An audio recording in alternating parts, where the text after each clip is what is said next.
Pensaba que tenía un matrimonio perfecto, hasta que escuché cómo hablaba de mí cuando creía que no estaba en casa. Si estás viendo esto, quizá también has sentido alguna vez esa intuición incómoda que no sabes explicar, esa que te aprieta el pecho sin avisar. Yo me llamo Eldora, tengo 35 años, y durante 10 años viví convencida de que mi vida con Fernando era sólida, honesta, casi ejemplar. O eso creía.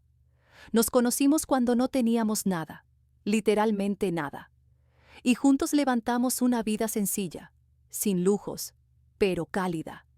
Desayunos tranquilos los domingos, risas compartidas, planes modestos que parecían suficientes.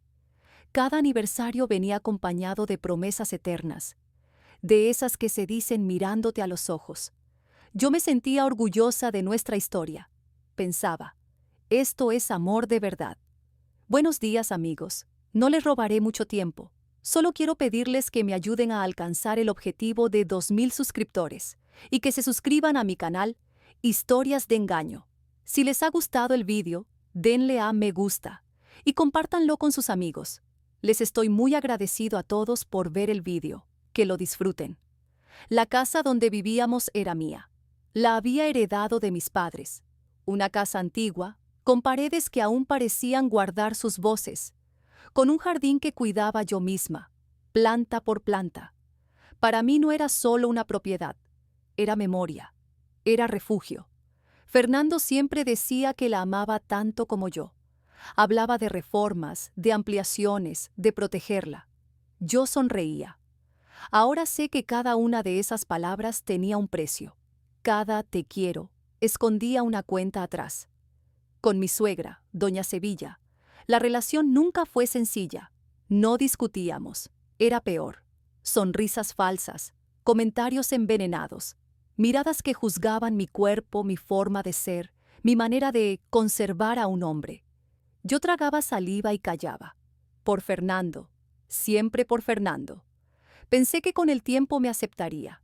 No entendí que su desprecio no era personal, era patrimonial. Yo tenía lo que ella quería para su hijo. Y entonces llegó esa tarde. Estaba limpiando el salón, canturreando para hacer más llevadera la rutina, cuando escuché voces desde la cocina. Al principio pensé que era la televisión, pero no. Reconocí su voz, Fernando, y algo en el tono me hizo detenerme en seco. No era la voz dulce que usaba conmigo. Era cortante, fría, impaciente. Avancé despacio, con el trapo aún en la mano. Contuve la respiración. Cada paso parecía demasiado ruidoso.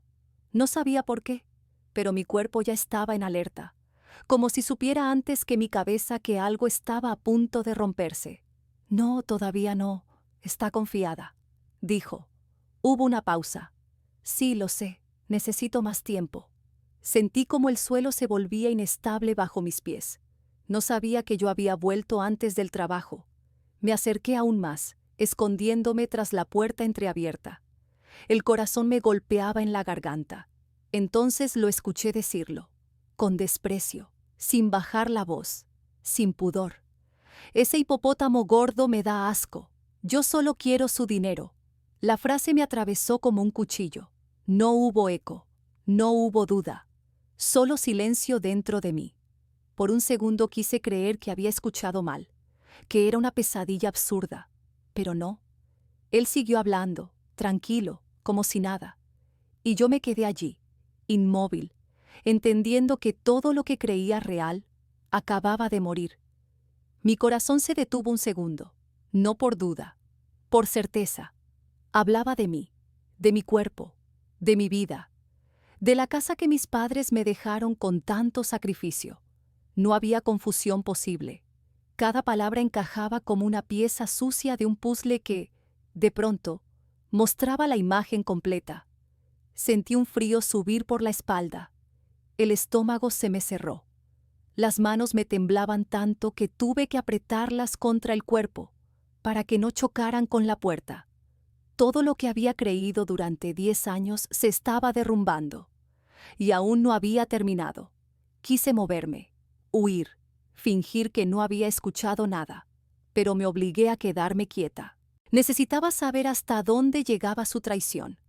No podía permitirme una reacción impulsiva. No todavía. Me quedé en la sombra, rogando por un segundo que mis oídos me fallaran. No lo hicieron. Al otro lado de la línea, la voz de mi suegra apareció seca, directa, sin el menor rastro de sorpresa, como si esta conversación fuera rutina. «Pues apúrala, Fernando», dijo. «Haz que te firme todo de buena gana, y luego ya verás qué haces con ella». El aire se me escapó de los pulmones. Ella también estaba dentro. Siempre lo estuvo. Nunca me quiso, nunca me aceptó. Solo esperó el momento adecuado para apartarme del camino. Yo no era una nuera, era un obstáculo. Fernando rió. Pero no fue una risa nerviosa. Fue una risa fría, despreocupada, ajena al hombre que me decía, «Te quiero cada noche». «Déjame trabajarla», respondió. «Ella cree que soy un santo». Esa risa fue peor que los insultos. Ahí lo entendí todo. Cada caricia, cada beso, cada gesto de ternura. No eran amor, eran inversión, paciencia, cálculo. Él no me amaba. Nunca lo había hecho. Solo me toleró hasta que el dinero estuviera a su alcance. Tragué saliva. Nadie me había humillado así en toda mi vida. Ni siquiera en los peores recuerdos de mi infancia. No era solo dolor, era asco. Asco de haber compartido mi cama, mi historia y mis sueños con alguien que me despreciaba en silencio. Me llevé la mano al pecho, intentando frenar el latido desbocado. Y entonces pasó algo inesperado. No lloré, no todavía. Algo dentro de mí, herido pero firme, empezó a levantarse. Entendí que el llanto podía esperar. La verdad no. Quise entrar en la cocina, gritar, enfrentarlo, escupirle cada mentira a la cara. Pero algo más fuerte que la rabia me detuvo. La certeza. Si quería ganar esta guerra, no podía hacerlo con lágrimas. No estaba luchando contra un hombre arrepentido, sino contra un manipulador que me conocía mejor que nadie. Y mis padres siempre me lo dijeron. Nunca se pelea con el corazón desnudo. Volví a la habitación despacio, tragándome la furia como un veneno que quema pero no mata. Cerré la puerta sin hacer ruido. Me senté en la cama. Respiré hondo mientras él seguía abajo, hablando de mí como si fuera un problema que debía eliminar. Me sentí usada, burlada, sucia, pero guardé el llanto. Lo convertí en arma. Esa noche, sin que él lo supiera, nació la mujer que ya no iba a permitir una sola mentira más. Fernando entró en la habitación como siempre, sonrisa suave, rutina intacta. Me preguntó por mi día, me besó la frente y se metió en la cama. Habló del trabajo, del clima, incluso de planes para el fin de semana. Yo asentía en silencio, y mientras él dormía tranquilo a mi lado, yo ya estaba despierta para siempre. Él hablaba, y yo ya me estaba yendo. Me rodeó con los brazos como tantas otras noches. Antes ese gesto me hacía sentir protegida. Ahora me provocó un vuelco en el estómago. Se acercó despacio, confiado, y me susurró al oído. «Eres todo para mí». No respondí. Esa frase que durante años había sido un refugio, sonó vacía, sin peso, como una palabra gastada que se dice por costumbre, no por verdad. Sentí como los ojos se me llenaban de agua, pero apreté la mandíbula con fuerza. No iba a darle ese momento. Giré ligeramente el rostro para que no viera lo que se me estaba rompiendo por dentro, y en silencio hice una promesa. Sería la última vez que toleraría una mentira tan cerca. En ese instante entendí algo esencial. Si me quebraba, ellos ganarían. Fernando y su madre estaban esperando eso, verme débil, desorientada, fácil de empujar al borde. Pero tampoco podía mostrarme firme. La fortaleza también despierta sospechas. Tenía que convertirme en nadie, invisible, predecible, inofensiva. Ellos ya me habían asignado el papel de víctima. Yo, sin hacer ruido, estaba cambiando la historia. No levanté la voz, no cambié mi actitud. Continué actuando como si nada hubiera pasado, mientras por dentro se acumulaba una tormenta hecha de rabia contenida, humillación y una necesidad feroz de justicia. Cada minuto a su lado era una tortura silenciosa y al mismo tiempo una lección. Aprendí a controlar mi rostro, mis gestos, incluso mi respiración, a tragar el veneno sin que se notara. El silencio se volvió mi escudo, cada palabra que no pronuncié, cada lágrima que decidí no soltar. Todo eso iba construyendo mi salida. La noche fue eterna. No dormí.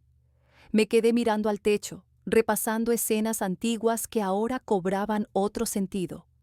Miradas cómplices entre él y su madre, comentarios que había minimizado, silencios que había justificado. Todo encajaba con una claridad dolorosa. Lo que yo creía sólido se deshacía como polvo en la memoria. Cuando amaneció, estaba agotada, con los ojos hinchados y el cuerpo tenso, pero mi mente estaba extrañamente calmada. Me miré al espejo y vi a alguien distinto. No era la mujer de ayer. Esa versión ingenua ya no existía. La que me devolvía la mirada estaba herida, sí, pero no rota. Y tenía algo claro. No iba a permitir que me convirtieran en un objeto útil. No iba a dejar mi dignidad como parte del botín. Ese día tomé una decisión definitiva. Yo no sería su recompensa, sería su mayor equivocación. Mientras Fernando se duchaba, ajeno a todo, con el ruido del agua aislándolo del mundo, caminé hasta el estudio. Abrí el armario donde guardaba mi caja fuerte personal. Saqué la llave que siempre llevaba conmigo, la misma que mi padre me había dado años atrás. Las manos me temblaban levemente, no por miedo, sino por la adrenalina de saber que estaba un paso más cerca. Dentro estaba todo: los documentos de la casa, las cuentas bancarias a mi nombre, los papeles firmados por mis padres cuando aún vivían.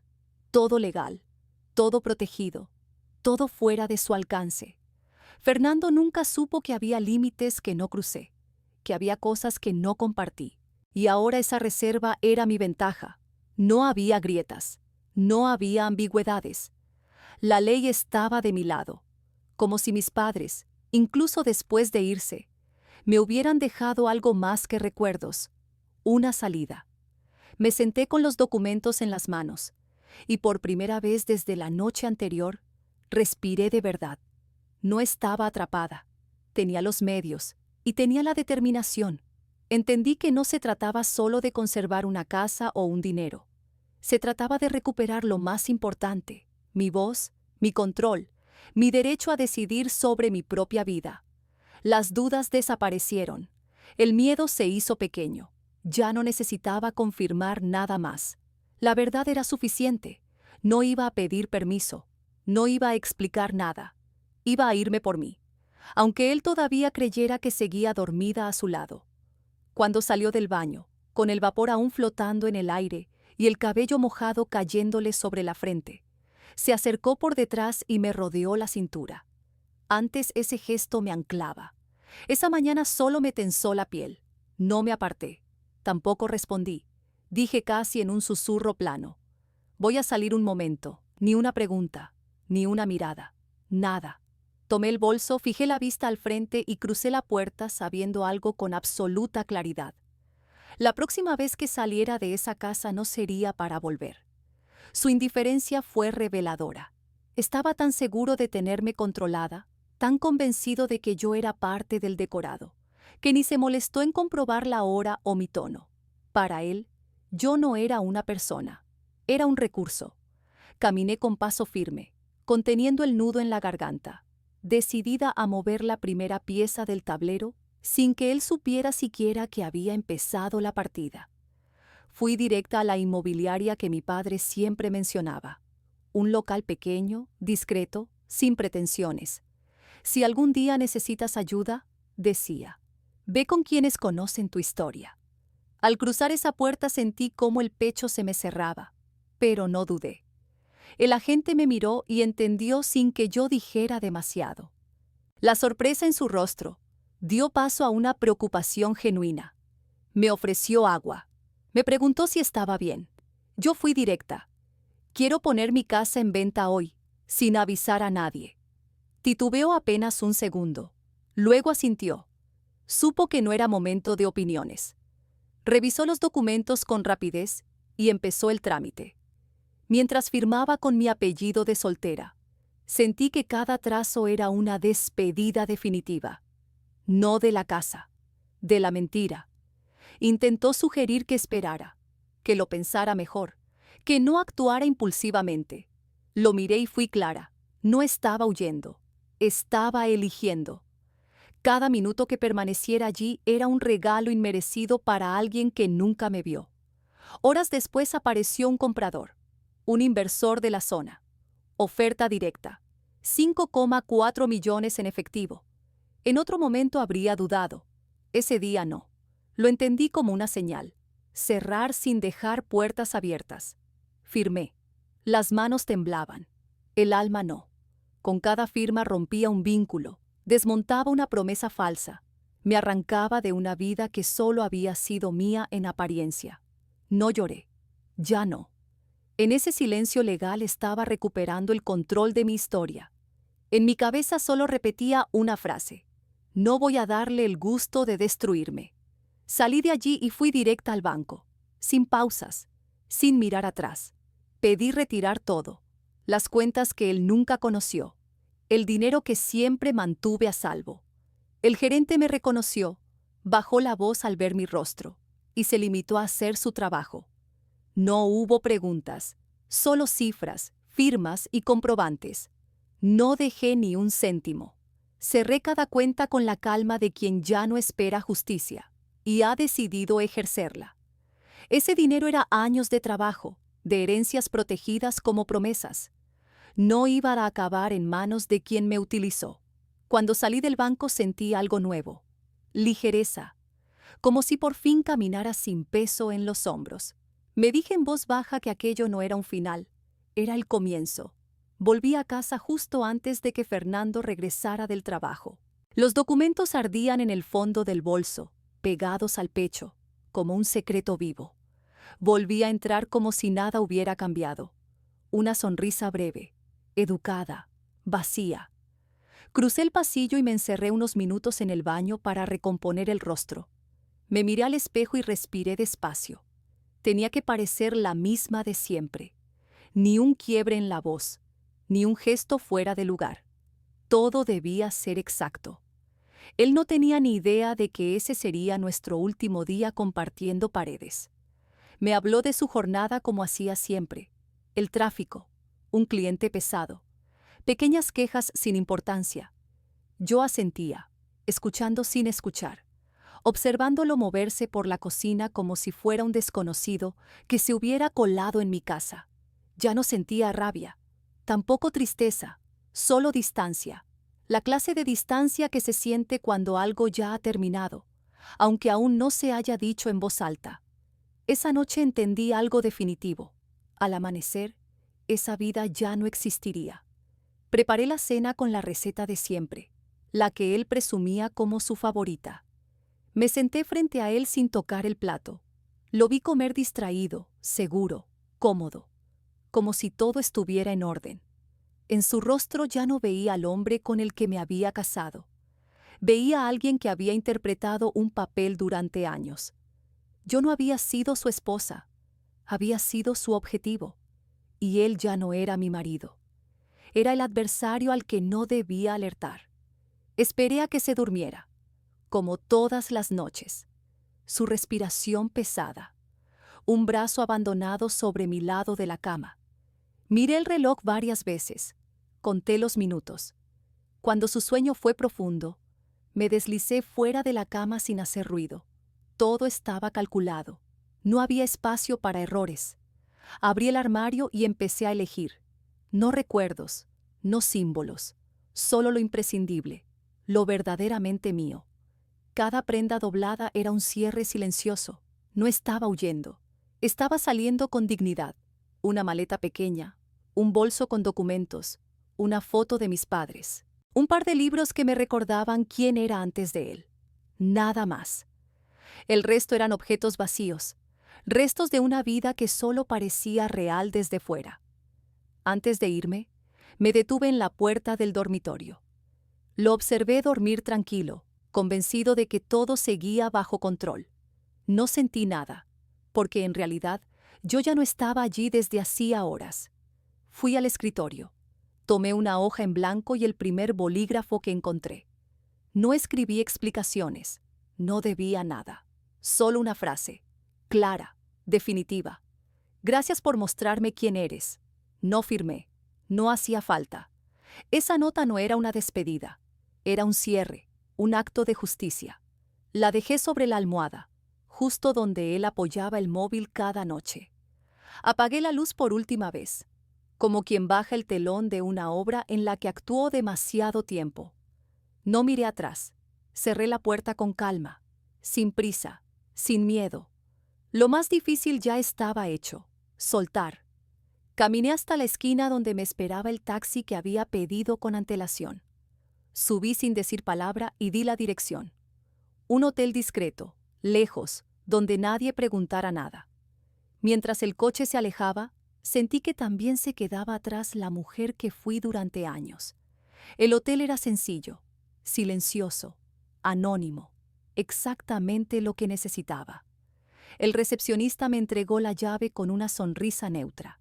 Cerré la puerta de la habitación y por primera vez en mucho tiempo me permití parar. Dejé la maleta en el suelo. Me senté en la cama. Respiré hondo.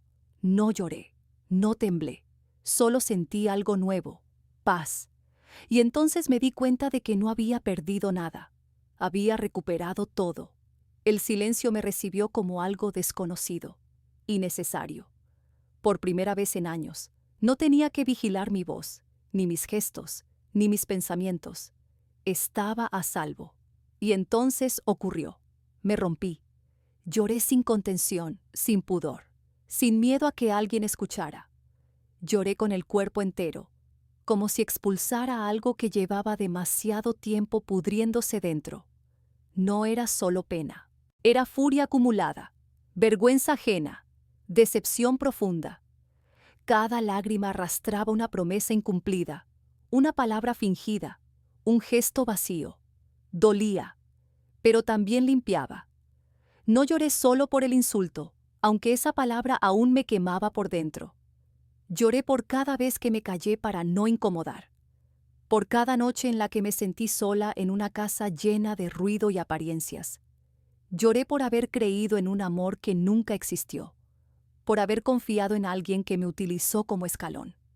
Y por primera vez, no me miré con desprecio. Me miré con compasión, no como víctima, sino como alguien que por fin despertó. Ese llanto no fue debilidad, fue un nacimiento.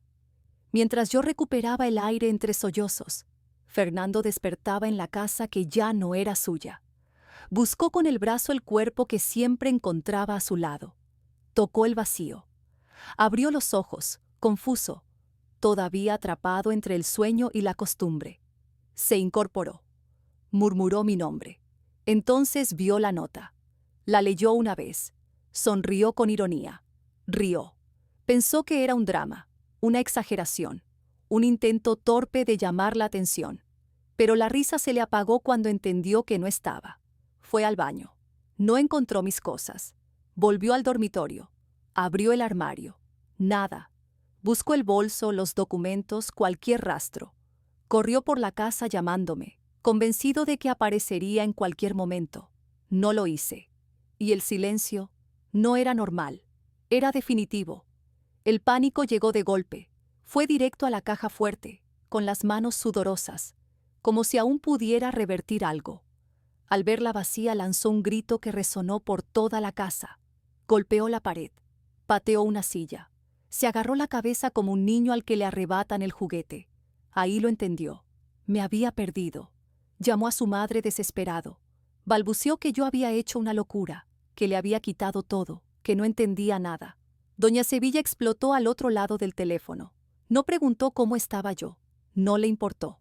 Lo insultó por no haber actuado antes, por haberme subestimado. Su voz se volvió histérica, rota por el miedo. No lloraba por mí, lloraba por el fracaso. Le gritó que me rastreara, que no me dejara escapar, que ahora yo era una amenaza. Fernando caminaba de un lado a otro, el móvil temblándole en la mano. Por primera vez, no tenían el control, y eso los aterraba más que perder el dinero. Desesperado, llamó a la inmobiliaria. Creía que aún estaba a tiempo. Amenazó, exigió, habló de abogados. Pero cuando le pidieron su nombre y no aparecía en ningún documento, se quedó mudo. La venta ya estaba hecha, legal, cerrada, irreversible.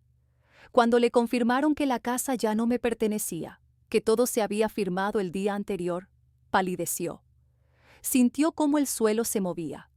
Se apoyó en la pared para no caer. No podía creerlo. La mujer que él consideraba dócil, manejable, invisible, lo había derrotado sin gritar, sin escándalos, sin una sola explicación. En ese instante entendió algo que le dolería más que cualquier pérdida material. Nunca me había conocido de verdad. No era yo la que vivía a su sombra. Era él quien había construido su vida sobre una mentira. Y mientras corría al banco con la camisa arrugada y la desesperación marcada en el rostro, creyendo que los gritos podían deshacer lo firmado, yo, lejos de allí, respiraba por primera vez como una mujer libre. Intentó detenerlo todo a la fuerza. Exigió explicaciones. Pidió hablar con un gerente. Aseguró que había sido engañado. Pero la realidad no se negocia. Las normas eran claras. Ninguna cuenta llevaba su nombre. Ni siquiera figuraba como autorizado. Legalmente, no tenía derecho a nada. Era un desconocido frente a todo lo que había creído suyo. Sus tarjetas empezaron a fallar una tras otra. Primero al intentar pagar un café, luego en el cajero. La pantalla devolvía siempre el mismo mensaje seco, impersonal, definitivo, rechazado. Se quedó mirando el monitor como si pudiera doblegarlo con la rabia, apretando la mandíbula, sudando. Ahí sintió algo nuevo, algo insoportable para alguien como él, la pérdida absoluta de control. Desesperado, empezó a construir un relato, uno donde él era la víctima. Decía que yo estaba confundida, alterada, que había actuado por impulso. A quien quisiera escucharlo, le repetía frases vacías, cargadas de dramatismo artificial. Incluso llegó a insinuar que yo no estaba bien. Pero sus ojos lo delataban. No era preocupación, era miedo. Y nadie le creyó, ni sus amigos más cercanos, ni los vecinos, ni en su trabajo. Todos me conocían, sabían quién era yo, mi carácter, mi historia, mi coherencia. Algunos fingieron sorpresa, pero en el fondo no estaban tan impactados. Fernando llevaba años usando una máscara impecable. Sí, pero las grietas siempre habían estado ahí. Solo faltaba que alguien se atreviera a mirarlas de frente. Mientras él se ahogaba en explicaciones huecas, yo hacía algo muy distinto. Me senté frente a un abogado que había sido amigo de mi padre. Le conté todo con calma, sin adornos, sin lágrimas, detalle por detalle. Él escuchó en silencio, tomando notas, sin interrumpirme. Cuando terminé, levantó la vista y dijo algo que no olvidaré. Vamos a cerrarle todas las puertas. En esa frase sentí algo que no había sentido en mucho tiempo. Respaldo. Me explicó que había visto muchos casos de manipulación, pero pocos tan fríos y calculados. Me aseguró que no permitiría que Fernando encontrara una sola grieta por donde atacarme. Trabajó con precisión, revisando cada documento, cada paso que yo había dado. Anticipó movimientos, previó trampas. No estaba sola. Preparó todo con una eficacia implacable. Me explicó mis derechos, me mostró opciones. No dejó margen para dudas. Con cada firma que estampaba, sentía que recuperaba una parte de mí que había quedado suspendida durante años. No estaba tramitando solo un divorcio. Estaba blindando mi futuro. Estaba cerrando el pasado sin dejar heridas abiertas. Me pidió cambiar de número, de dirección, de cualquier dato que pudiera usar para localizarme. Me ayudó a abrir nuevas cuentas, a proteger mi información legalmente. Me dijo algo que confirmó lo que yo ya sabía. Un hombre como él no acepta perder. No bastaba con irme. Había que desaparecer de su mapa.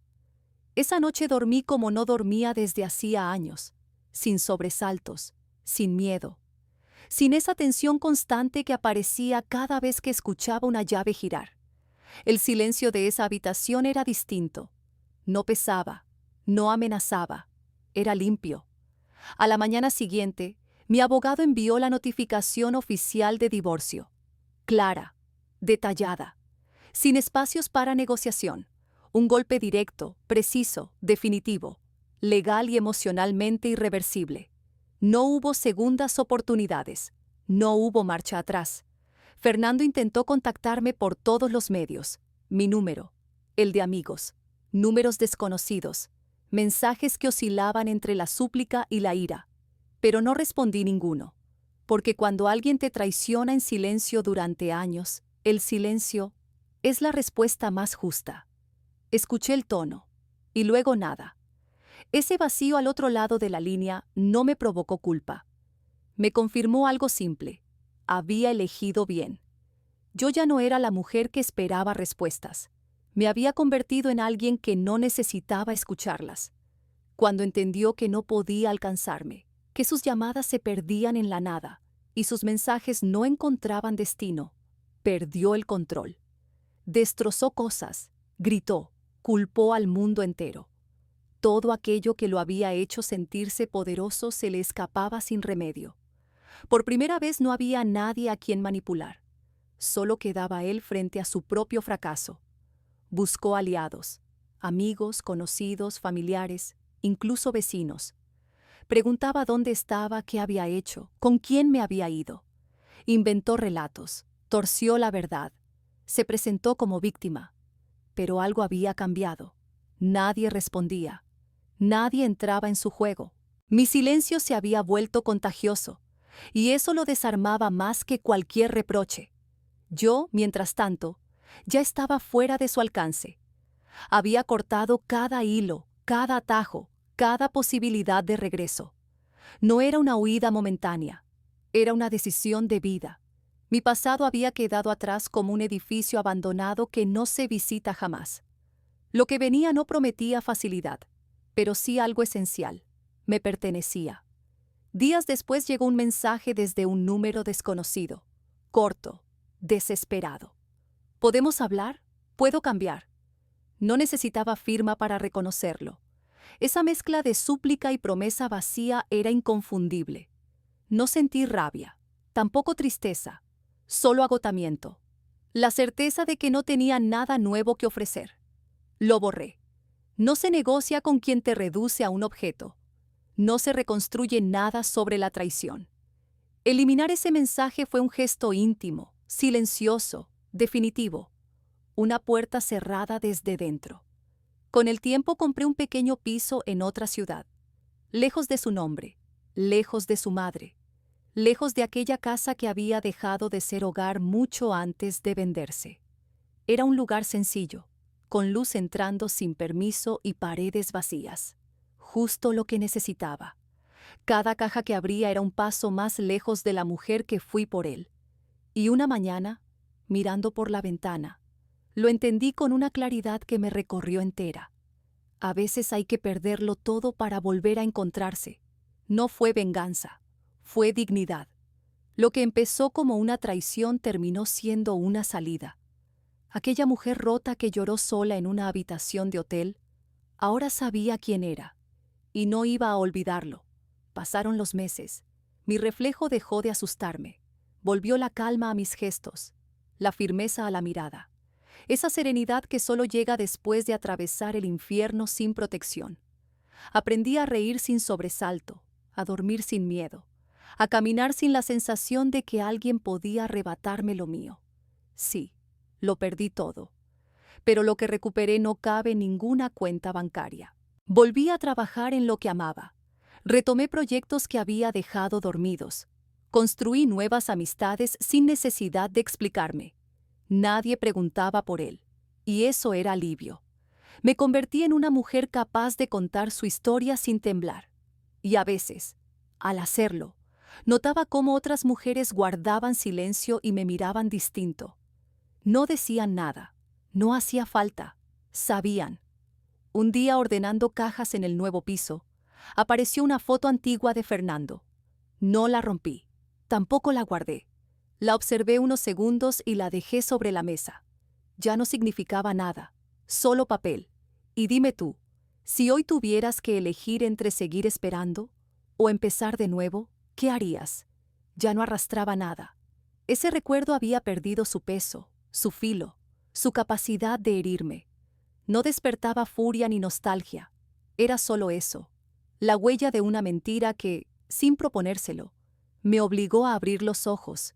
Y cuando una mentira te despierta, también merece ser reconocida, solo para poder dejarla atrás.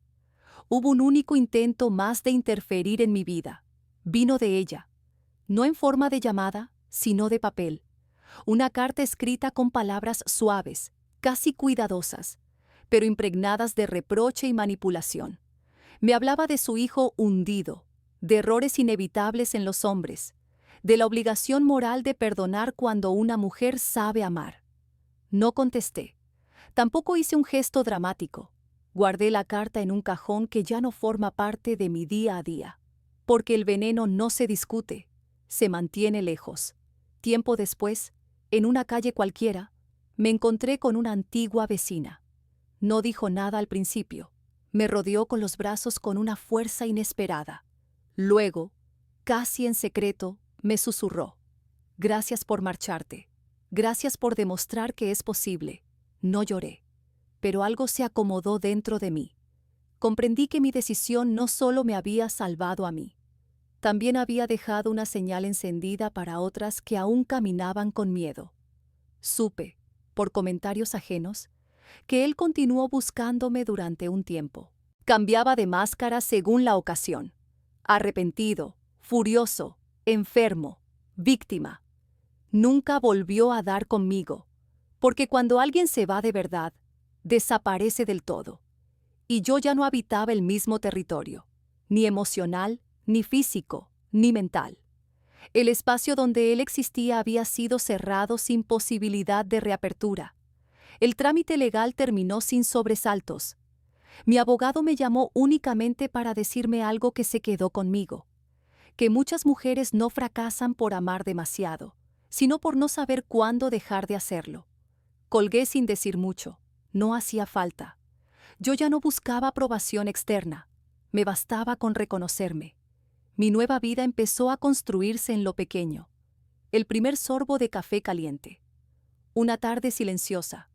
Un libro que no pide nada a cambio.